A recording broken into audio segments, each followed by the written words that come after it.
मराठवाड्यातील प्रति पंढरपूर म्हणून ओळख असलेले रेणापूर तालुक्यातील पानगाव येथील हेमाडपंथी विठ्ठल रुक्मिणी मंदिर असून दरवर्षी आषाढी एकादशी निमित्त परिसरातील विठ्ठल भक्त वेगवेगळ्या दिंड्यांच्या माध्यमातून पांडुरंगाचे गजर करीत पांडुरंगाच्या चरणी लीन झाले असून ज्यांना पंढरपूर जाणे शक्य झाले नाही असे हजारो वारकरी वैष्णवांनी गर्दी केली आहे। माजी आमदार बबरूवान यांच्या हस्ते पहाटे 5 वाजता विठ्ठल रुक्मिणीच्या मूर्तीची मनोभावे महापूजा करण्यात आली। आषाढी एकादशी निमित्त दर्शनासाठी पानगाव आणि परिसरातून येणाऱ्या भाविकांची गर्दी पाहता मंदिर समितीकडून शेजारील 20-22 गावच्या दिंड्या येत असल्याने त्यांच्या दिंडीचे पूजन सत्कार पावले खेळण्यासाठीची जागा उपलब्ध करून दिली आहे।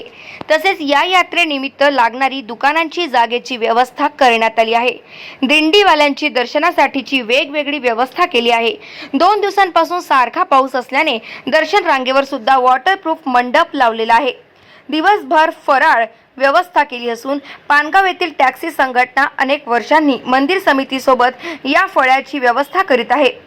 मंदिरामध्ये फुलाचे डेकोरेशन तसेच मंदिरावर लाइटिंग व्यवस्था पाणी व्यवस्था करून ठेवली होती। दिवसभर पांडुरंगाच्या दर्शनाकरिता हजारो भक्तांच्या रांगा लागल्या होत्या। मंदिर समिती आणि गावकरी मंडळींनी भक्तांची कसलीही गैरसोय होणार नाही याची दक्षता घेतलेली आहे। आज आषाढी वारी म्हणजे वारकरी संप्रदायाचा अत्यंत पवित्र सण मानला जातो।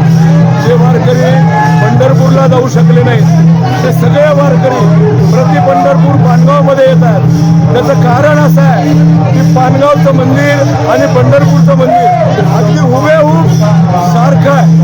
तिथली प्रतिकृती इथं पानगावमध्ये आहे, त्याच्यामध्ये कसलीही शंका नाही आणि म्हणून ज्यांना पंढरपूरला जाता आलं नाही सगळी भाविक मंडळी आज पानगावमध्ये प्रति पंढरपूर म्हणून ओळखल्या जाणाऱ्या पानगावला पांडुरंगाच्या दर्शनाला येतात। गाव माझा न्यूज करिता विष्णू आचार्य, रेणापूर, लातूर।